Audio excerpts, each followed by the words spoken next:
Simba el lleó és un llibre de la col·lecció Plou i fa sol per aprendre a llegir. El text està en lletra de pal, però a dalt el mateix text també es troba amb lletra lligada.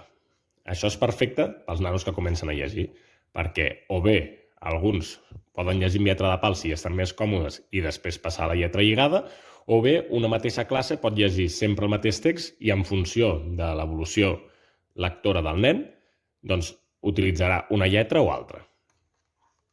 La col·lecció s'ordena en funció de la dificultat. L'ús el més fàcil i el no el més complicat. En aquest cas estem en un punt intermig. Els llibres sempre tenen una pàgina amb el text i l'altra amb una pàgina amb il·lustracions a color. I la gràcia és que sempre estan fonamentats amb un valor que es pot treballar també. Al final, a la pàgina dels crèdits, es diu quin valor eres. I aleshores, si es vol utilitzar, doncs també es pot treballar aquest valor. Tots els llibres estan impresos en paper de fonts responsables.